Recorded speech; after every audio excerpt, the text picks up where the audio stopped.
মহাপ্রভু বলেন জল ঢালো, বাকি করোয়ার জলটা ঢেলে দেওয়া হয়, পাথরের প্রণালী দিয়ে চলে যায়। কিন্তু রঘুনাথ দাসের জ্ঞাতি খুড়া বৈষ্ণবের এঠো খাইতে প্রিয় হইল বুড়া। ভুই মালিক জরুদাসের এঠো খেলেন, গর্তের মধ্যে নেমে। সেই কালিদাস রায় সেবার গেছেন। তো রথযাত্রার সময় প্রভু প্রবেশ করছেন মন্দিরে। রথযাত্রা চলে গেছে, ভিড়ভাড় চলে গেছে, 4 মাস সকলে থাকেন।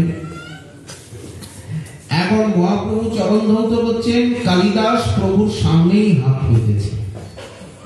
1 অঞ্জলি, 2 অঞ্জলি, 3 অঞ্জলি মহাপ্রভুর চরণামৃত পান করলেন। আরো পান করতে চাইছে, তখন মহাপ্রভু নিষেধ করলেন। ব্যাস এতটুকুই, আর না। মহাপ্রভু কেন সকলকে দেন না, একে কেন দিলেন? ওই যে বৈষ্ণবী নিষ্ঠা, গৌর মন্ডলে যত যেখানে মহাপ্রভুর ভক্ত আছে সকলের এঠো খেয়েছেন, সকলের চরণ ধুলি অঙ্গে বেঁধেছেন। সেই কৃপায় মহাপ্রভুর চরণামৃত পেলেন, জগৎকে দেখালেন। গুন্ডিচা মার্জন, প্রভু রত্নবেদী মার্জন করলেন, দেয়ালগুলো ধুলেন, খাপড়া ভরিয়া জল ঊর্ধ্বে চালাইলা হাড়ি ভেঙে। সেই জল ঊর্ধ্ব সতী ভিত্তি প্রক্ষালীলা। কৃষ্ণ কৃষ্ণ বলি করে ঘটের প্রার্থন, কৃষ্ণ কৃষ্ণ বলি করে ঘট সমর্পণ। যা কিছু করে সব কৃষ্ণ নামে, এই কৃষ্ণ নাম সংকেত হইলা সর্বকামে। মার্জন হয়ে গেছে, মোছা হয়ে গেছে। এবার প্রভু বাইরের অঙ্গন, তৃণ, ঝিকুর এগুলো সব মার্জন করতে আদেশ করেছে। উনি দাঁড়িয়ে আছেন। এর মধ্যে গৌরিয়া বঙ্গদেশবাসী এক সুবুদ্ধি সরল ব্রাহ্মণ প্রভুর পদযুগে দিল ঘট জল।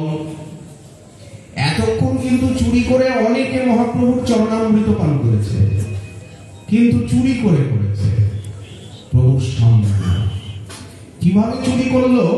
মহাপ্রভু রত্নবেদীতে উঠে আর নিজের উত্তরীয় দিয়ে রত্নবেদীকে ধুয়ে নিজের উত্তরীয় দিয়ে মুছছিলেন।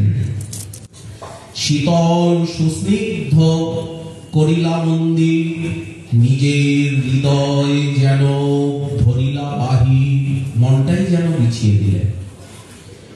মহাপ্রভু যখন ওই দিক মুছছেন, তখন অনেকে জল ঢালাঢালি করছে, ছড়াছড়ি করছে। তখন মহাপ্রভুর চরণ বেয়ে জল পড়ছে। দাঁড়িয়েছিলেন, উপরে জল ছুটছেন, ওখানে জল জমে যাচ্ছে। অনেকে হাবুডুবুদ করে পান করেছেন। প্রভু সেই দিকে তখন তাকাননি, লক্ষ্য করেননি। ওনার সেবার দিকে, পরিষ্কারের দিকে মন ছিল। এখন তো উনি দাঁড়িয়ে আছেন, বাইরে বাগান পরিষ্কার করা হচ্ছে। এক সরল বৃদ্ধ ব্রাহ্মণ প্রভুর পদযুগে দিল ঘট জল, আর সেই জল নিয়ে হাবুডুবুদ করে মহাপ্রভুর সামনে পান করছে। তখন মহাপ্রভু দেখে রেগে গেলেন, স্বরূপকে ডাকছেন, ও স্বরূপ, স্বরূপ, স্বরূপ। এই দেখ, এই তোমার দেশের লোক। এখন মহাপ্রভু তো উড়িষ্যায় আছেন, নিজেকে মনে করছেন উড়িষ্যাবাসী। স্বরূপকে বলছেন তোমার বাঙালি। এই দেখো, ঈশ্বরের মন্দিরে মোর পদ ধোয়াইল, আর সেই জল লইয়া আপনি পান করিল। এই অপরাধে আমার কাহা হবে গতি? বলো তুমি, সেবা করা হলো কিনা? মন্দিরে পা ধুইয়ে মন্দিরকে অপমান করা হলো কিনা? আর মন্দিরে ঠাকুরের সামনে সোজাসুজি প্রণাম করতে নেই, মন্দিরের ভিতরে আড়ালে গিয়ে প্রণাম নিতে হয়। প্রভুর অনাদর অপমান হয়, সেবা অপরাধ হয়। ঈশ্বরের মন্দিরে মোর পদ ধোয়াইল, সেই জল লইয়া আপনি পান করিল। এই অপরাধে আমার কাহা হবে গতি? তোমার গৌরিয়া করে এতেক ফৈজতি। ওই সন্তানকে পূজা দিচ্ছেন, তোমার গৌরিয়া বলতে তোমার বাঙালি।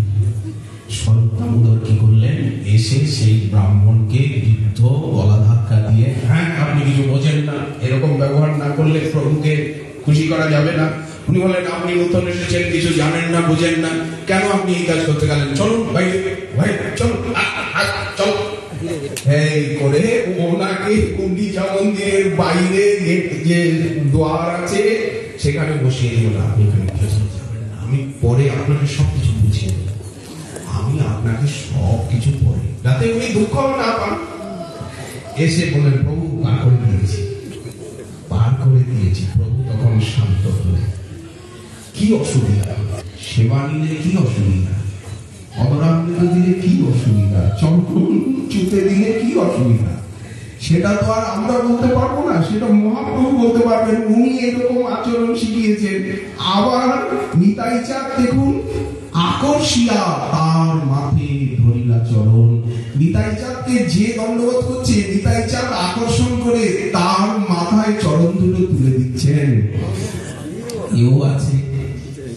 আচ্ছা, এই মহাপ্রভু ত্রিনাদপি শ্লোকে যাজন করছেন কার বাক্যে? মহাপ্রভুর আদেশে হরিদাস ঠাকুর, সর্বদামোদর এবং আমাদের ব্রজবনবাসী গোস্বামী পাদগণ সেই রকম ভাবে আবিষ্ট। এখন সেই আচরণের যারা অনুসরণ করেন তারাই বুঝতে পারবেন যে স্পর্শ করলে কি অসুবিধা। সকলে এসে যদি কেউ ছোঁয়, কি অসুবিধা? বলেন কি অসুবিধা, সেটা মহাপ্রভু জানেন, এটা বলবার বিষয় নয়। লোকনাথ প্রভু মনে মনে ভাবছেন, আমাদের বৃন্দাবনবাসী বৈষ্ণবগণের তো নিয়ম নয় কারো সেবা নেওয়া, আবার নিজ সেবা নেওয়া। কে সেবা করে? আমাকে তো চোর ধরতে হবে। অন্যান্য দিন যে সময় উনি বহির্দেশে আসেন ব্রাহ্ম মুহূর্তে, তার আগেই উনি আজ মধ্যরাত্রে চলে এসেছেন। চতুর্দশীর রাত, পূর্ণিমা লেগে গেছে, মাথার উপরে চন্দ্র ফুটফুট করছে, জ্যোৎস্না, যমুনার তীর, কেশিঘাট, এটা পশ্চিম কেশিঘাট, যেখানে গোকুলানন্দ মন্দির, ওইটাই লোকনাথ প্রভুর কুঞ্জ। যখন রাধা বিনোদ জয়পুরে চলে গেলেন ঔরঙ্গজেবের সময়ে, মাঝে এসেছিলেন, আবার চলে গেলেন, তখন তো মন্দির শূন্য। তার পরবর্তীকালে অনেক পরে গোকুলানন্দ এলেন, বিশ্বনাথ চক্রবর্তী পাদের সেবিত। তিনি আগে পাথরপুরায় ছিলেন। বিশ্বনাথ চক্রবর্তী পাদের সমাধিকেও তুলে এখানে নিয়ে আসা হলো। সেদিন থেকে রাধা বিনোদের কুঞ্জ, রাধা বিনোদের মন্দির, গোকুলানন্দ মন্দির বলে খ্যাতি হলো। এবং বর্তমান সেই রাধা বিনোদ তিনি জয়পুরে ত্রিপলিয়া বাজারে সিটি প্লেসের সামনেই অবস্থান করছেন। রাধা দামোদর জয়পুরেই অবস্থান করছেন, জীবসাইপাদের আরাধ্য দেব। তো যাই হোক, এখানে বিজয় বিগ্রহ, প্রতিনিধি বিগ্রহ প্রতিষ্ঠিত। আর উনি বৃন্দাবন ছেড়ে যাবেন কোথায়? আসলে বৃন্দাবনেই আছেন, একটা স্বরূপে গেছেন, যেমন মথুরায় মথুরা লীলায় গেছে। তো সেই মাঝ রাত্রে লোকনাথ প্রভু এসে দাঁড়িয়ে আছে গাছের আড়ালে। দেখি কে? দেখছেন ওই রাজপুত্র নরোত্তম, যার নাম, সে সম্মার্জনীটি বুকে জড়িয়ে ধরে আবেগ ভরে কাঁদছে। লোকনাথ প্রভু আর স্থির থাকতে পারলেন না, ওনার ধৈর্যের বাঁধ ভেঙে গেল।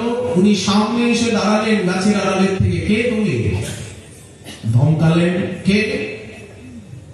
উনি দণ্ডবোধ করলেন, তুমি এই কাজ করো, আমাকে অপরাধী করো। উনিও কি কর্তব্য বিমূঢ়, কি উত্তর দেবেন? লোকনাথ প্রভু বললেন, শোনো গম্ভীর হয়ে, আজকে ঝুলন পূর্ণিমা, আজ ঝুলন পূর্ণিমা, পূর্বাহ্নে যমুনায় স্নান করে আমার কাছে আসবে। এই কথা বলে উনি ত্রস্ত চরণে চলে গেলেন। ঠাকুর মহাশয় এই ঝুলন পূর্ণিমার দিনই পূর্বাহ্ন বেলায় রাধা বিনোদকে সামনে রেখে,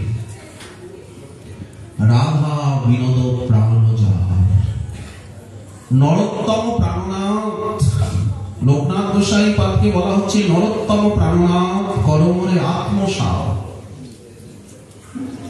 রাধা বিনোদকে সামনে রেখে ওই গোকুলানন্দ মন্দিরে, ওই কুঞ্জে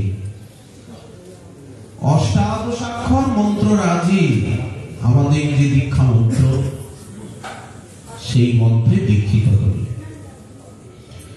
বললেন জীব গোস্বামী পাদকে খবরটা জানাও যে আজ তোমার দীক্ষা হলো। শুভ সংবাদ জ্ঞাপন করলেন। ধীরে ধীরে ধীরে ধীরে দীক্ষার পরে অর্চনা, দীক্ষার পরেই কিন্তু অর্চনার অধিকার হয়। আর সদাচারী না হলে তো তিনি অর্চনা করতে পারবেন না, ঠাকুরের ভোগ রাগ সেবা পূজার অধিকার হবে না সদাচারী না হলে। সদাচারটাই কিন্তু বড়, সদাচারটাই কিন্তু ভিত্তিকে প্রস্তুত করে। সদাচার না হলে কিন্তু ভিত্তি প্রস্তুত হয় না। সদাচারী না হলে তার হাতে অন্ন জল গ্রহণ করা যায়। এই জন্য আমাদের ব্রজমণ্ডল সদাচার প্রধান, সব বিষয়ে দেখবেন সদাচার একটা বেষ্টনী। আর সদাচার, অর্চনা, শাস্ত্র, সেবা এগুলো দীক্ষার পরে একদিনে হয় না, এক জন্মে হয় না, ধীরে ধীরে শিক্ষা করতে হয়। আমরা মনে মনে ভাবি যে দীক্ষা হয়ে গেল, হয়তো তিনি গুরুদেবের সঙ্গ মাত্র 5 মিনিট পেয়েছেন। ওই দীক্ষা হয়েছে কি হরিনাম হয়েছে, ওই 10 মিনিট গুরুদেবের সামনে উপস্থিত ছিলেন। আর প্রকট লীলায় উনি আসতেও পারেননি, সঙ্গও করতে পারেননি, কিছু শিখতেও পারেন হবে। এই জন্য ভাগবতী নবযোগীন্দ্র সংবাদে বলা হচ্ছে তত্র ভাগবতাং ধর্মান শিক্ষেদ গুরুবাত্মদৈবত অমায়য়া অনুবৃত্তা জৈস্তুষ্যেদ আত্মা আত্মদো হরি। গুরুদেবের কাছে থেকে ভাগবত ধর্ম শিক্ষা করতে হবে। সেবা মুখে শাস্ত্র অনুশীলন, সদাচার অনুশীলন, সংযম অনুশীলন, সেবা অনুশীলন কাছে থাকতে হবে। তো বাঘের মতো ভয় পেলে তো হবে না। কাছে থেকে সেবার মুখে শাস্ত্র এবং সাধন। ধীরে ধীরে রাগানুগা ভজন পদ্ধতি উপদেশ করছেন লোকনাথ গোস্বামী প্রভু। একদিন বৃন্দাবনে নির্জনে বসে উনি মন্ত্র জপ করছিলেন, মন্ত্রময়ী উপাসনা করছিলেন। মন্ত্র জপের সময়ে যে উপাসনা করা হয় তাকে মন্ত্রময়ী উপাসনা বলা হয়। মানব সেবা চিন্তন, মন্ত্র, মন্ত্রার্থ এবং মন্ত্র দেবতাকে সামনে রেখে মানব সেবা করতে করতে মন্ত্রার্থ চিন্তনের সঙ্গে সঙ্গে মন্ত্র জপ। সহসা ধামেই এই কৃপা লাভ হয়।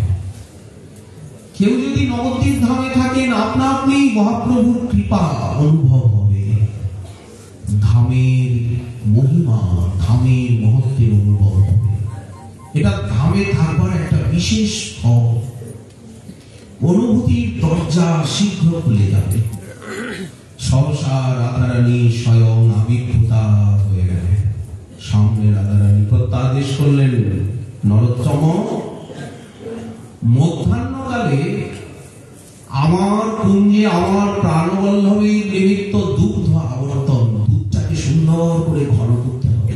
তার ভিতরে কেশর দিয়ে, এলাচি দিয়ে, মিশ্রির গুঁড়ো দিয়ে, কর্পূর দিয়ে, বাদাম দিয়ে ভালো করে দুধটাকে ঘন করে সোনার গ্লাসে ঈষদ উষ্ণ করে প্রাণনাথকে পান করাতে হবে।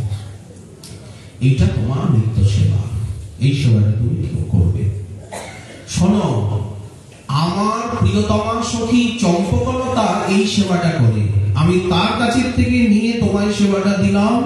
এই জন্য তোমার নাম রাখলাম চম্পক মঞ্জুরি। আজকের থেকে তুমি আমার সেবিকা হবে। রাধারানী মিশে গেলেন। আকাশেই দেখছিলেন, সামনেই দেখছিলেন, কোথায় মিলিয়ে গেলেন। বাহ্য দশা লাভ করে প্রভু লোকনাথের কাছে এসে বললেন, গুরুদেব, আজ মন্ত্র স্মরণ করছিলাম যমুনার তীরে বৃক্ষতলে বসে, এইরকম দর্শন করলাম। গুরুদেবকে বলতে তো আপত্তি নেই, এরকম আজ্ঞা পেলাম। গুরুদেব বললেন, খুব ভালো, বুকে জড়িয়ে ধরলেন, বললেন, ঠিক আছে, আমিও তোমাকে ভাবছিলাম তোমার সিদ্ধ স্বরূপ দেব। তো আজকের থেকে তোমার চম্পক মঞ্জরি নাম, এই বর্ণ, এই বস্ত্র আর মানসিক দুগ্ধ আবর্তন সেবা আমি তোমায় দিলাম। রোজ সেই সেবা চিন্তন করছেন। একদিন হলো কি, ওই রকম মনে মনে চিন্তা করছেন যে দুধটাকে জাল দিচ্ছি, আবর্তিত করছি, ঘন হচ্ছে দুধটা। কি মনে করে কতটা উষ্ণ কতটা ঘন হলো, হাতা না দিয়ে আঙুলটাই ডুবিয়ে দিয়েছে, হাতটা দগ্ধ হয়ে গেল। গুরুদেবকে দেখালেন, গুরুদেব এইরকম আর চিন্তা করছিলাম, এই দেখুন হাতটা। গুরুদেব বললেন, খুব ভালো, তুমি ভজনে সিদ্ধি লাভ করেছো, অনেকটা এগিয়ে গেছো। জীব গোস্বামী পাদ তার প্রিয় ছাত্রের ভজন সিদ্ধি দেখে অত্যন্ত আনন্দিত হলেন। গোপাল ভট্ট গোস্বামী আদি প্রভূত কৃপা করলেন। রাধা রমণ প্রাণ যা নরোত্তম দাস ঠাকুর মহাশয় গুরুদেবের কাছে সমগ্র ভাগবত অধ্যয়ন করলেন। বাজার থেকে গ্রন্থ কিনে এনে পড়ে অনুভব হয় না, গুরুদেবের কাছে পড়তে হয়। যদি দীক্ষাগুরু পড়াতে সময় না পান, বৃদ্ধ হন, অসুস্থ হন, নিত্যলীলায় প্রবিষ্ট হন, শিক্ষাগুরু পড়াবে, বিদ্যাগুরু পড়াবে, হাতে ধরে ধরে পড়তে হবে। আমরা স্কুল কলেজে যেমন ভাবে স্যারদের কাছে পড়াশোনা করেছি, মাস্টারমশাইয়ের কাছে, এই জগতেও হাতে ধরে ধরে সমস্ত ভক্তি গ্রন্থ পড়লে পরে তবে শক্তি সঞ্চার হয়, গ্রন্থ প্রকাশ পায়, গ্রন্থের অনুভূতি প্রকাশ পায়। তা না হলে গ্রন্থ গ্রন্থের জায়গায়, আমার হৃদয় আমার জায়গায়। এটাই হচ্ছে পরম্পরা প্রাপ্ত সদাচার। তো গুরুদেবের কাছে ভাগবত অধ্যয়ন করলেন, জীব গোস্বামী পাদের কাছে সৎসন্দর্ভ, শ্রী রূপ গোস্বামী পাদের নাটকাদি, বৃহৎ ভাগবতামৃতাদি, সিদ্ধান্ত গ্রন্থ, রসগ্রন্থ অধ্যয়ন করলেন এবং মহাপ্রভু বৃষভানুনন্দিনীর সাক্ষাৎ কৃপা প্রাপ্ত। এই জন্য শাস্ত্রের রহস্য হৃদয়ঙ্গমে অপূর্ব শক্তি দেখে জীব গোস্বামী পাদ অত্যন্ত প্রসন্ন হলেন এবং বৃন্দাবনবাসী সমস্ত বৈষ্ণবগণকে নিয়ে সভা করে গোবিন্দ দেবের কৃপায় তাকে ঠাকুর মহাশয় উপাধিতে অব্যবহিত করলেন। সেই থেকে ঠাকুর মহাশয়। এখনো কিন্তু 84 ক্রোশ ব্রজমণ্ডল পরিক্রমা করেননি, লীলাস্থলী দর্শন করেননি। দেখুন সেবায় কিভাবে ডুবে গেছেন, অধ্যয়নে ডুবে গেছেন। জীব গোস্বামী পাদ বললেন, 84 ক্রোশ ব্রজমণ্ডল পরিক্রমা করার দরকার। কে তোমাদেরকে পরিক্রমা করাবে? হ্যাঁ, ইনি দক্ষিণ দেশ নিবাসী, দাক্ষিণাত্যের ইনি রাঘব পণ্ডিত, পানিহাটির রাঘব নয়, গোবর্ধন গুহাশ্রয়ী কুচরি। সেই রাঘব পণ্ডিত এলেন, বলেন আপনি তো সবসময় ব্রজে ভ্রমণ করেন, শ্রীনিবাস নরোত্তমকে নিয়ে আপনি সমগ্র ব্রজমণ্ডল দর্শন করান। এই গোবর্ধন গুহাশ্রয়ী শ্রী রাঘব পণ্ডিত মহোদয়কে নিয়ে 84 ক্রোশ ব্রজমণ্ডল পরিক্রমা করলেন। ভক্তি রত্নাকরে পঞ্চম তরঙ্গে তার বিশদ বর্ণনা হয়েছে।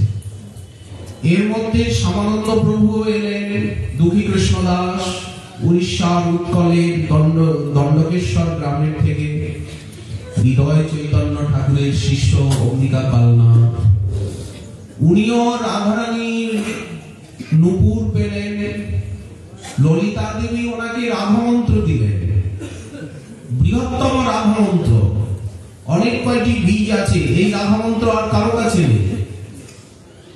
ললিতা দেবী যে রাধামন্ত্র অনেকের কাছেই আছে, কিন্তু ললিতা দেবী যে রাধামন্ত্র দিয়েছেন কয়েকটি বীজ এবং বৃহত্তম রাধামন্ত্র একমাত্র শ্যামানন্দ পরিবারে আছে। ললিতা দেবী তিনি শ্যামানন্দ প্রভুকে দিলেন, আর ওই তিলক, ওই নূপুর স্পর্শে নূপুরাকৃতি তিলক হয়ে গেল। শ্যামানন্দ প্রভু তো নিত্যানন্দ পরিবার, গৌরীদাস পণ্ডিতের শিষ্য হৃদয় চৈতন্য ঠাকুর তার শিষ্য। গৌরীদাস পণ্ডিত নিত্যানন্দ প্রভুর শিষ্য, দ্বাদশ গোপাল উপগোপাল সবাই নিত্যানন্দ প্রভুরই পরিকর শিষ্য। কিন্তু এই নূতন তিলক হয়ে গেল। কলহ হলো, জীবগোস্বামী পাদের উপরে অনেক লাঞ্ছন এলো যে আমার শিষ্যকে শিষ্য করেছে। গৌরীদাস পণ্ডিত সকলকে নিয়ে এলেন, সবার মধ্যে জীবগোস্বামী পাদ জিজ্ঞাসা করছেন, গৌরীদাস পণ্ডিত জিজ্ঞাসা করছেন, তোমাকে কে শ্যামানন্দ নাম দিয়েছে? ললিতা দেবী শ্যামানন্দ নাম দিয়েছেন, তুমি পাইলা শ্যামাপদ দ্বন্দ্ব, অতএব নাম হইল তোমার শ্যামানন্দ। কিন্তু ললিতা দেবী বলেছেন জীবগোস্বামী ছাড়া এই কথা আর কারো কাছে প্রকাশ করবে না। এখন হৃদয় চৈতন্য ঠাকুরকে উনি কিছুই বলছেন না, বলছেন শ্যামানন্দ নাম আপনি দিয়েছেন, এই তিলক আপনি দিয়েছেন, আপনি সবসময় আমাকে কৃপা করছেন, আপনি সব, আপনি সব, আপনি সব। গুরুদেব বলছেন হ্যাঁ আমি সব। এখন শেষে মহাত্মগণ বললেন তুমি তোমার তিলক করে দাও, ভুলবশত যা করে ফেলেছে অজ্ঞান মুছিয়ে দাও। হৃদয় চৈতন্য প্রভু করোয়ার জল নিয়ে মুছিয়ে দিচ্ছেন তিলক, কিন্তু তিলক আরো উজ্জ্বল হয়ে উঠছে। শ্যামানন্দ প্রভুর লীলা গ্রন্থ রয়েছে, শ্যামানন্দ শতক, শ্যামানন্দ প্রভুর লীলামৃত, রসিক মঙ্গল, রসিকানন্দ প্রভু, সে এসব ঐতিহাসিক গ্রন্থ। তো যাই হোক, এই শ্রীনিবাস আচার্য প্রভু, শ্যামানন্দ প্রভু এবং আমাদের ঠাকুর নরোত্তম, তারাই এই প্রদীপ জ্বালিয়ে রেখেছে। আমরা যে প্রদীপ দেখতে পাচ্ছি, যে প্রদীপের সামান্যতম আলো আমরা প্রাপ্ত হচ্ছি, কিন্তু এই প্রদীপ শ্রীনিবাস আচার্য প্রভু, ঠাকুর নরোত্তম এবং শ্যামানন্দ প্রভুরই জ্বালানো প্রদীপের আলো। অন্ধকারে তারা আলো দেখিয়েছেন, গ্রন্থের প্রচার, সদাচারের প্রচার, নাম সংকীর্তনের প্রচার, বিগ্রহ সেবার প্রচার। তারা কত কষ্ট করে, কত নাস্তিকতাকে পাষণ্ড দলন করে